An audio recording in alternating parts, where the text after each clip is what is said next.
moment, but there are particular ways of relating to the natural world.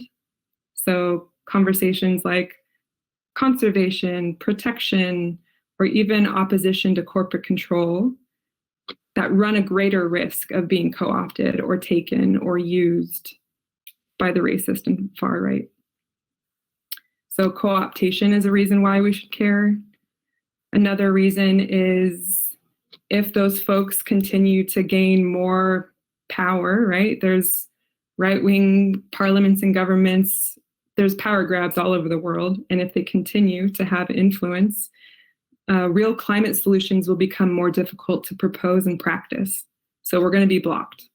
We're experiencing that already. And what if that happens even more? Conversely, or related to that, is rollbacks. So the rights and protections that people have won so far could be undone or rolled back, right? If you know of an example of that, feel free to put that in the chat. Transition does not always mean progress or justice. And as we know, justice is not inevitable in climate transition. And the last reason I think we should care about this, or not the last, but one important one, is there's root causes that we're fighting. There's the same root causes, right? So we're not just fighting shell. There is a system, there is a logic. There are wealthy countries who maintain and perpetuate extraction on all kinds of levels against certain peoples, right? So capitalism, white supremacy, heteropatriarchy, nationalism, on and on. Those are core to authoritarian formations. Those are the same roots. Shared root causes is how we got here politically and ecologically. Okay, so those are 4 reasons. And there's one more that I think is quite pressing that Louisa already brought up. And that is that the politics of nature, so that can be environment, climate, ecology, however we're talking about it, often provides a cover for systemic racism, right? Like a covering for it. Let's go to the next slide for an example. Borders are the environment's greatest ally. It is through them that we will save the planet. And you all may be familiar with this, but Jordan Bardella, a current member of European Parliament from the National Rally Party, which is France's most influential right-wing populist party. So I imagine this kind of sentiment, right? This kind of position is probably a big reason why most of you are on the call tonight. There's probably many other reasons, but so this quote does a lot of things. It shows us many things, and there's 3 things that I want to pull out, which is 1, motivation matters. So I think it's important for us in these movements to understand that there are far-right groups that genuinely do care about the environment or climate. And that points us to the very real fact that climate and environment and ecology are kind of up for grabs, right? It's anybody's game. And I talk more about it on page 12 in the booklet, but nature can't speak for itself. So anybody with any kind of politic gets to just project all over nature and make it mean and have meaning and mobilize it in a way that they want for their agenda. And that's true for us and the progressive and left as well. So we can't gloss over that point. And, right, this is how I came into the work, is sometimes the far right and the right-wing groups may not hold strong commitments about the environment or climate, but know that it's strategic to use, right? So what Bardella's quote shows us is an anti-refugee perspective through a lens to interpret climate change, right? That's how they make sense of this crisis. And number 2 is that impact matters, right? So Bardella's quote shows us how easily climate can be used to strengthen existing mechanisms of systemic racism, right? So border controls, detention and deportation centers, internal controls, and even closely related to calls for nativism, right? Protecting whatever European identity. So what can begin as a healthy, commitment or concern for a healthy environment could result in a more robust policing system, security system, surveillance system. So we have to know, right, how the narratives, the frameworks that we're using, what is the conclusion that they lead to? How can they be leveraged, weaponized, used? This is where we want to get more skilled, right? And then the last thing I want to pull out here is just the role of urgency, right, in crisis. Anyone looking at climate science is familiar with urgency, right? We're on an ecological timeline. We are in the 6th great extinction, right? Peoples, flora, languages, fauna, whole ecosystems. So it is urgent. But here's the important part that I hope that we all get more skilled at. Urgency is also the breeding ground for reactionary politics, right? So exclusion, division, a commitment to the past, not wanting to move forward. So who might be motivated by Bardella's quote, right? So people who want to protect nature and people who are against immigration. So if reactionary politics are what the right is really good at, it's what they do best, there's some questions I have for us. And so we can go to the next slide. How do we use urgency strategically, right? Urgency is part of the political landscape.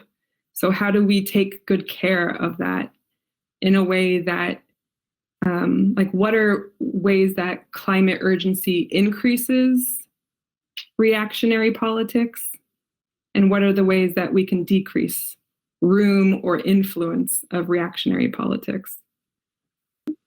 If you want to write down those questions, you're very welcome to. If you want to even take a moment and reflect, you're very welcome to. But I'm just like bookmarking here, right? Like what I think is important. Maybe that you want to take back to your group or have more conversations with after this call. Okay. So all of what we've talked about so far is about why progressive and climate movements should care about the far right and the racist right. Next, we're going to look at how groups entangle themselves with nature, environment, and climate group, like right groups entangle themselves with nature, environment, and climate. But first, let's go to the next slide. Anybody who's coming to this call from an anti-fascist background, this is not new to you probably, but for other folks who have more of a climate background or more anti-racist background or something else, this might be new, right? We can practice this together, which is getting more nuance about what we mean when we say right. There's different kinds of right on page 20 in the booklet. We can go more into that. One thing I tried to make clear is that the right is not monolithic.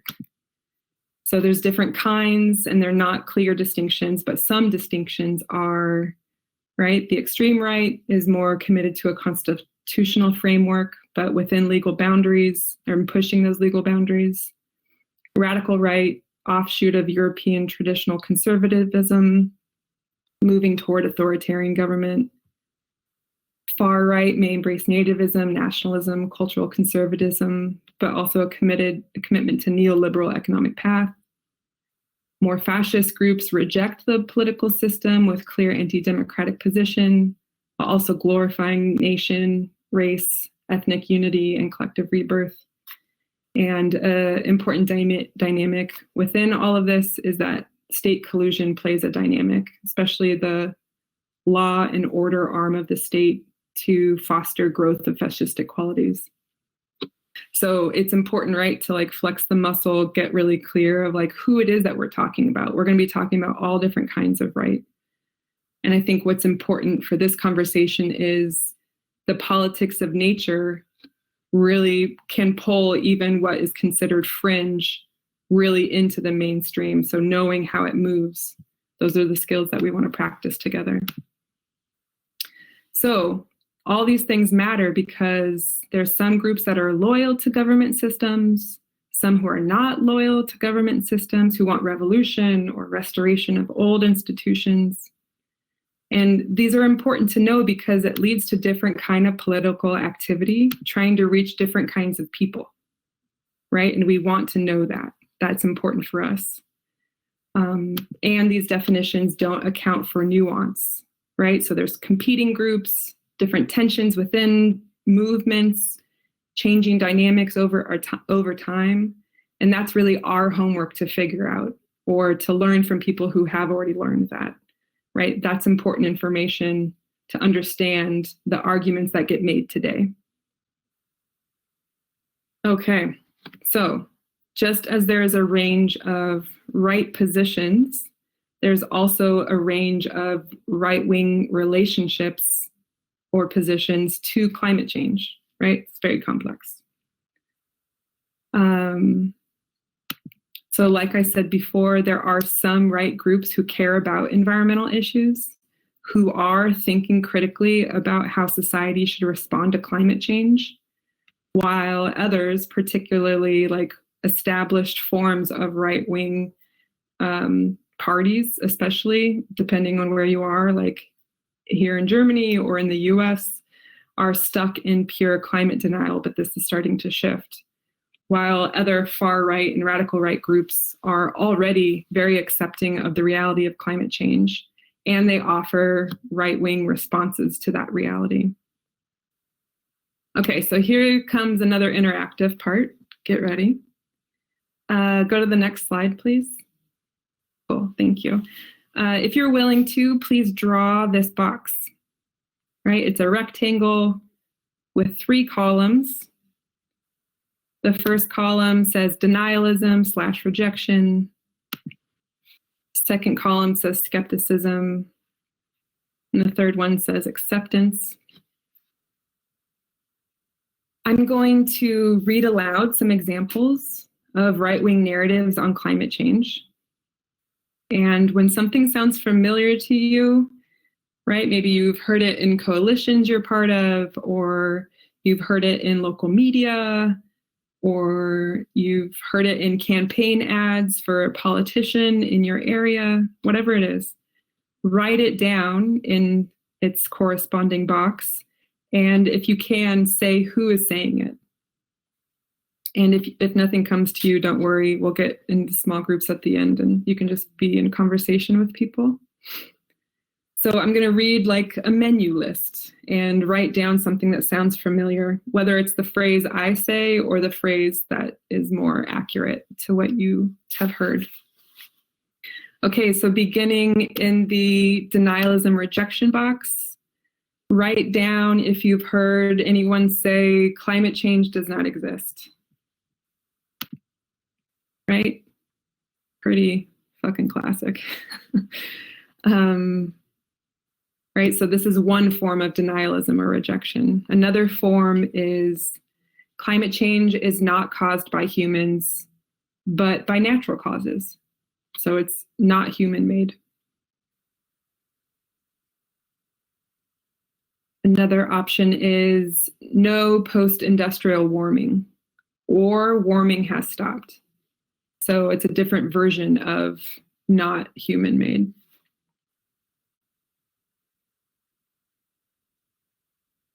Another option is it's too early to tell. That's one way to reject climate change, climate crisis. And another one is CO2 actually has a positive impact on the environment. So everything that you all are talking about is not true. CO2 has a positive impact. Those are some options across different far-right groups and right-wing groups. Those are different arguments for denialism and rejection. Let's move into skepticism column. Write down if you've heard any skepticism about scientific evidence of trends, causes, or impacts. Right, so the skepticism being very much about the science.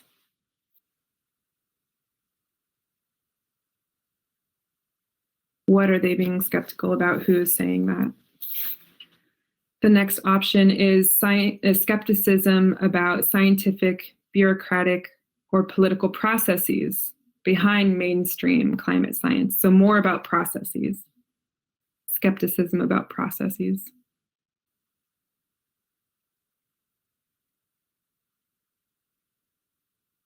And the last one for skepticism is about public and private responses to the climate crisis, right? So questioning politicians or questioning scientists or even activists.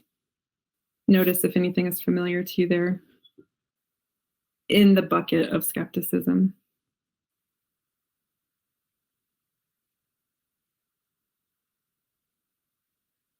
Good, and let's go into the acceptance column, right? One option is economy and jobs should not be harmed, right? So yes, climate change exists. Yes, it's made by humans, but we're going to focus our attention on making sure the economy and jobs are not harmed.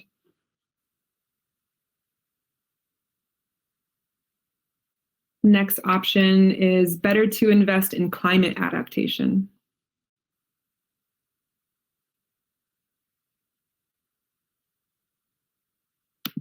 Another option is deliberating about global processes.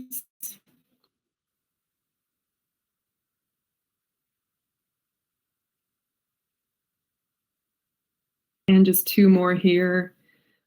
Economic independence through energy, through resources, so also green nationalism. Where have you heard that before? Who is saying that?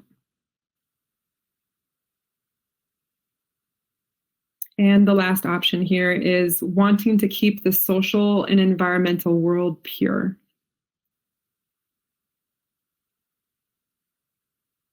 Who's saying that? How are they saying that? So these are examples of right-wing positions on the climate crisis.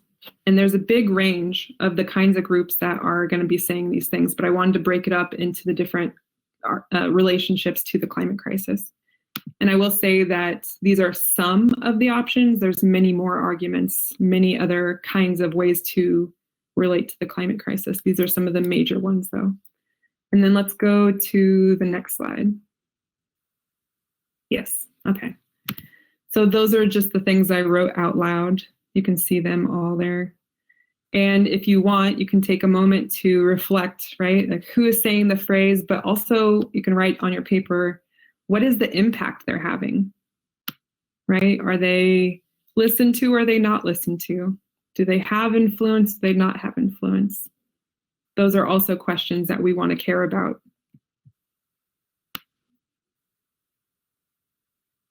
Okay, let's go to the next slide. All right, there's more that talks about it in the booklet, but there's a really cool report that came out in 2019 by the Adelphi Group, which is a Berlin-based independent public policy research group. And the report is called Convenient Truth. And they really did a ton of research on the 21 strongest right-wing populist parties across Europe. I highly recommend checking it out. They chart out the different positions and how they make their arguments. I'm not going to go into a lot of depth about the report here, but there's just a few things I thought that we could reflect on about which groups are where. Yeah, also, you know, it's pretty likely that a lot will need to be updated. The report is already 2 years old, but the things that I think are important for this conversation are that what you're seeing on the screen, all of these are right-wing populist parties, right? So that's only a sliver of the landscape, the ecosystem that is the right and the far right. So these folks are working within a constitutional framework, but there's also, of course, many other right groups at play. I think what's important is pulling out different levels in terms of argument, right? So while most right-wing populist parties are hostile to climate transition policies at the international and multilateral level, most are very supportive or quite supportive of environmental conservation, right? Particularly conservation and more localized measures.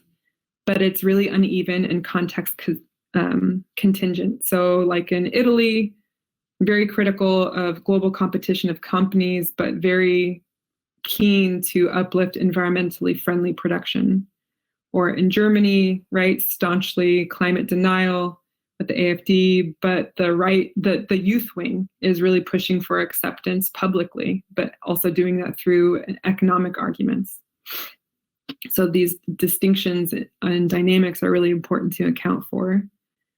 And just by looking at that chart, right, we see that it's more common for right-wing populist groups to be in the disengaged or cautious category, and even part of the skepticism. But there are more right-wing populist, far-right people in parliament than ever before in Europe.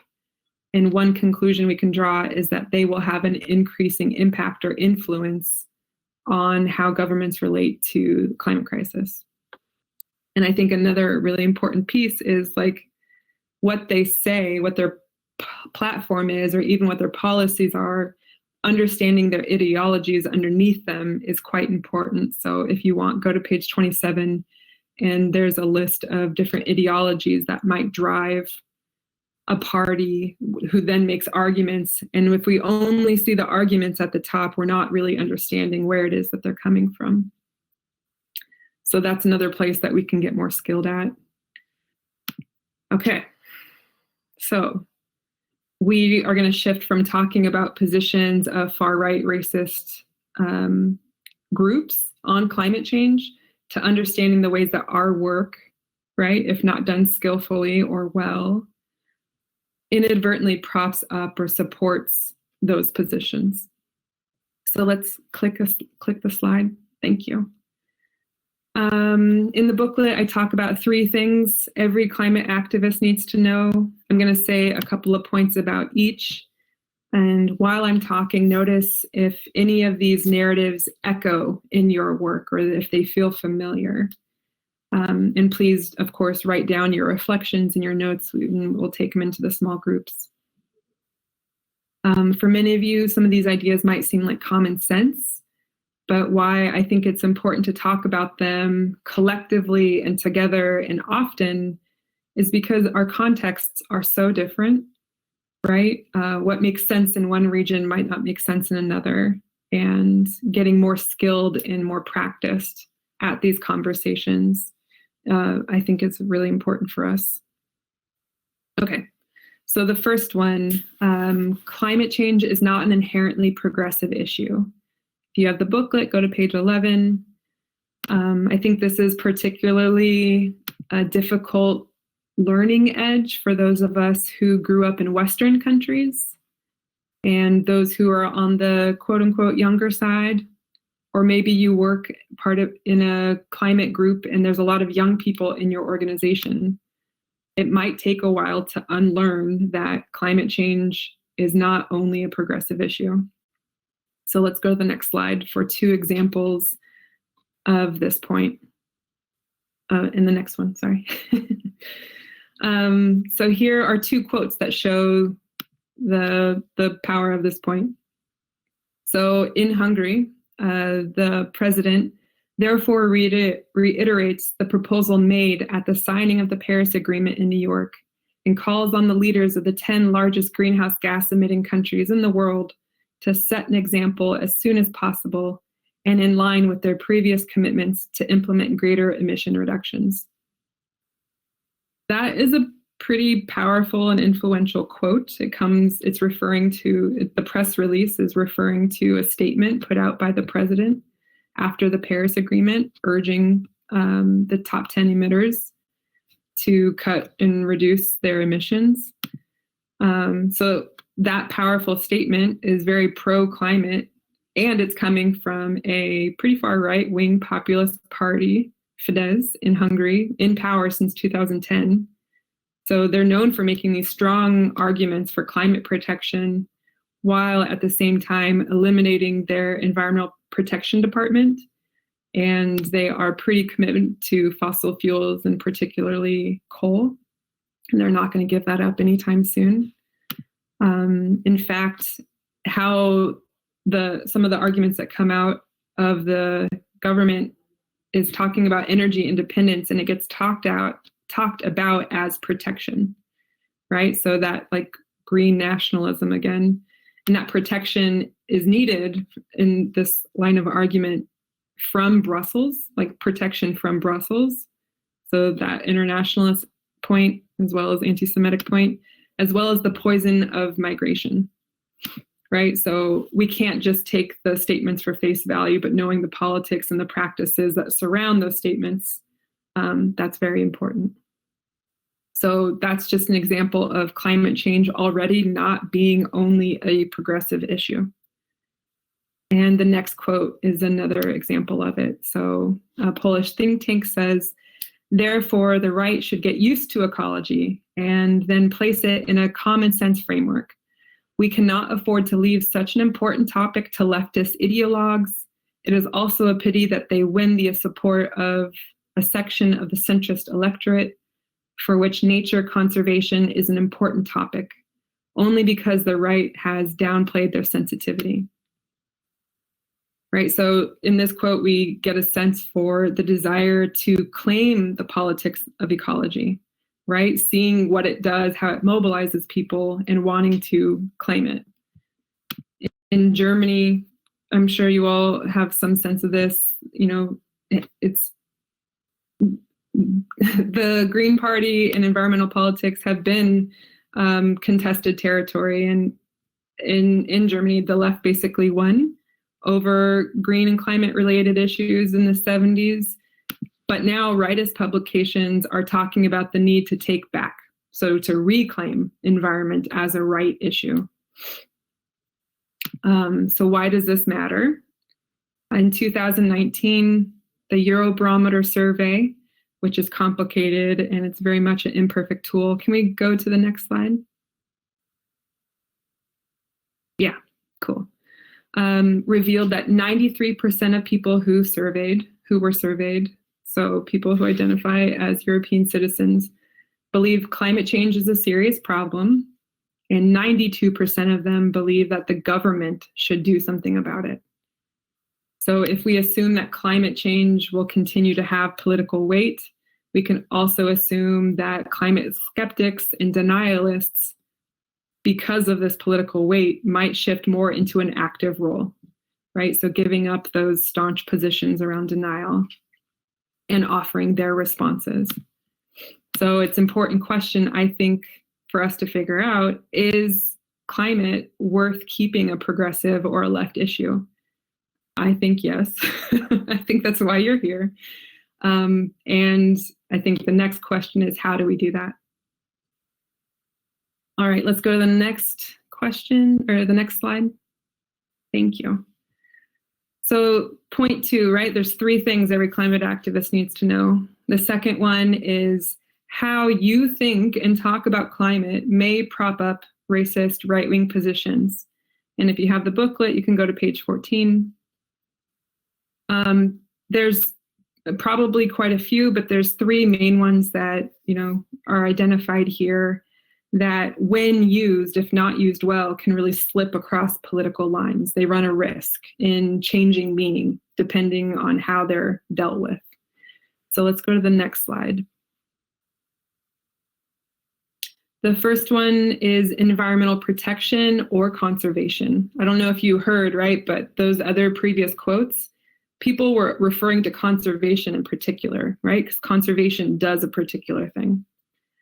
And it becomes dangerous when the cause for alarm blames marginalized groups, right? So a far right example of this is Der Dritte Weg, right? The third way, when they call for animal protection and organize community trash pickup days under the banner of environmental protection is homeland security, right? That protection piece, it gets mobilized in a very particular way.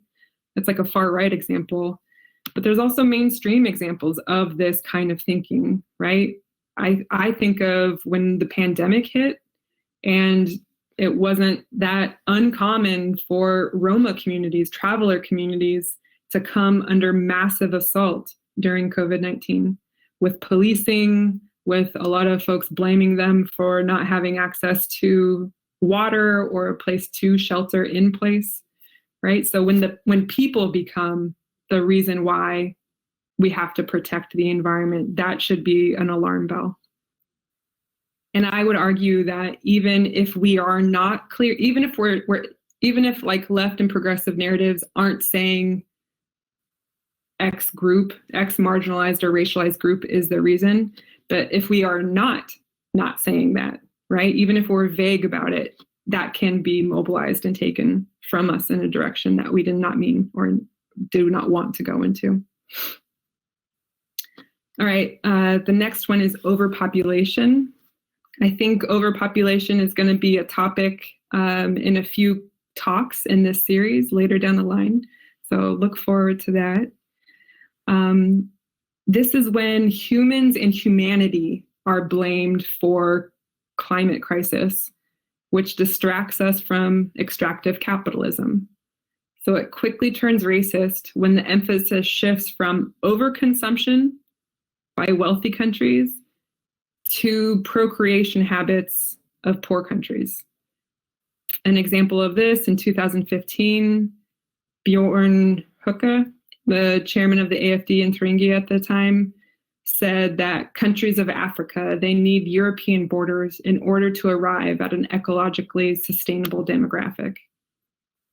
Overpopulation is running amok through US right-wing groups too about climate change. So it rears its head often. But when you dig deeper on overpopulation, right, like in some ways it might make sense, but if you just pick the scab off the wound, what it exposes is the idea that some people are disposable while others are worthy of life, right? So like a leftist interpretation of this is like, let the collapse come. We'll figure it out after the collapse come, which totally negates the fact that there are certain people, racialized, marginalized people who are more vulnerable, who will suffer, who are suffering and will continue to suffer worse under that thinking. And then, of course, a fascist interpretation of overpopulation or life unworthy of life, right, is Nazi Germany in the Green Wing party of Nazi Germany. Like, who deserves to live and who doesn't? And the last narrative that can really slide across political lines is corporations or elites are the bad guys, right? So populism, this kind of frame. A simplified version of this sees corporate power as shadowy conspiracy or a cabal. And if used unskillfully, right, that's already going in the wrong direction, can go into conspiratorial narratives and often draws from anti-Semitic propaganda. So a few points about this. Do we throw these frameworks out? Not necessarily. I mean, I would argue that overpopulation is not worth keeping. You can talk to Peter about that later down in the few weeks, but I think protection, climate protection, nature protection, and criticism of systemic power are worth keeping if we can be very skillful in how we use them. So the question I want to propose is, how are we using these frameworks? And how do we make sure our use of them doesn't slip or can't get used in ways that we don't want? Okay, rounding third here. That's baseball. We're getting close. Next slide, please. So last but not least, the far right does not need to govern to influence. You can turn to page 17 if you have the booklet. An example of this should be obvious by now, but an example of it, to go to the next slide.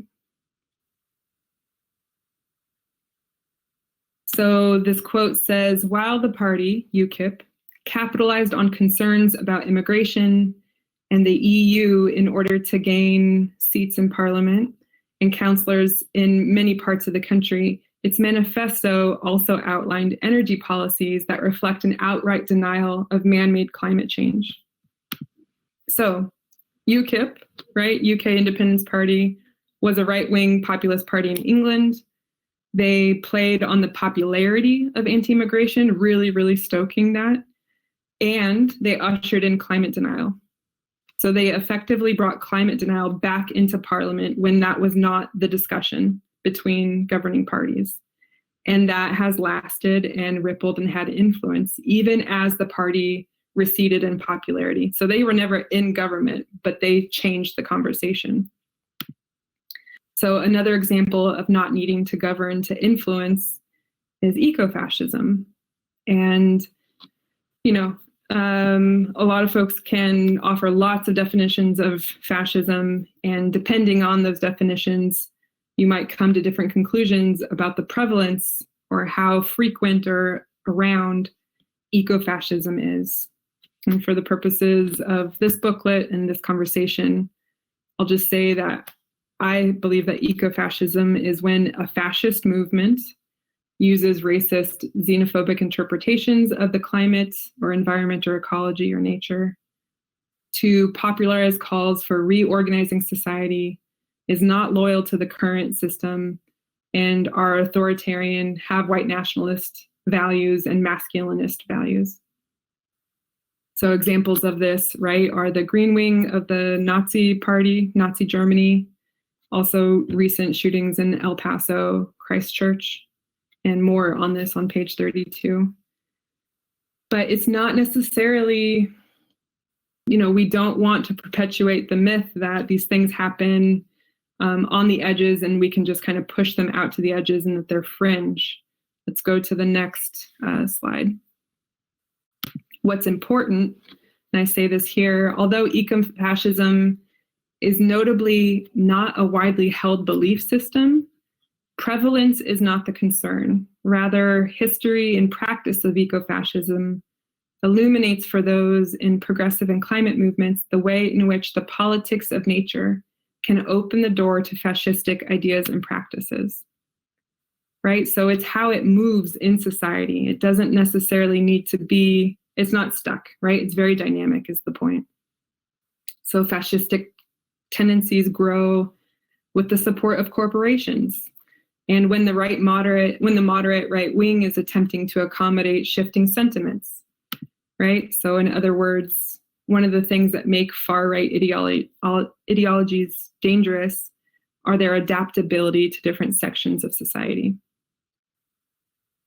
So what I hope that you all pull away from this is, you know, in your group, in your activism, your organizing, how familiar are you with these 3 points? Are they news? Are they old news? Is everybody on the same page? You know, I think that's an important conversation to have, that we should engage more with more people, more rigorously, and more publicly. And I have some takeaways. So let's go to the next slide. These are things that I think are important. And I hope that you might also think that and maybe take that back to your group. Is I think that we should collectively research how the far right is active in your region and on your issue. Knowing those nuances, knowing those dynamics, pair up with anti-fascist groups, pair up with anti-racist groups and climate groups, and like share knowledge.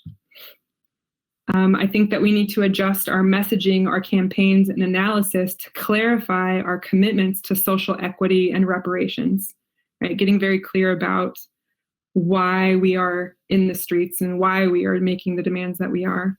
And maybe you live somewhere where you're already under authoritarian, strongly authoritarian government, and it doesn't make sense to lead with that vision. That's cool, but are you clear on your inside, like your internal politics around your commitment to where you're going? And the last point, which I think is quite important, is to build trustworthy relationships that lead to coordination, like genuine, honest coordination with organizations and movements who are led by the groups who are most targeted by the far right and the racist right. And I know that most of y'all are in Germany, so I want to include the right that exist in the military, in policing, in the security systems. So knowing like who is being targeted and who is organizing, who is organizing in the communities that are being targeted. All right, my last slide, questions to take into the small groups. before I hand it back over to the facilitators. So these are some of the questions we've already covered. You're welcome to go into these questions. If there's something else you all want to talk about, go for it. But which of your actions or campaigns kind of resonates or echoes with right-wing narratives about the climate crisis? You know, it is different, but like where is there some overlap? How obvious is your vision for a more just society in your work? How do we use urgency strategically? And what does your group think about situational alliances with far-right groups on environmental or climate issues? It's a very controversial one. And I think it's worth figuring out before that moment arises.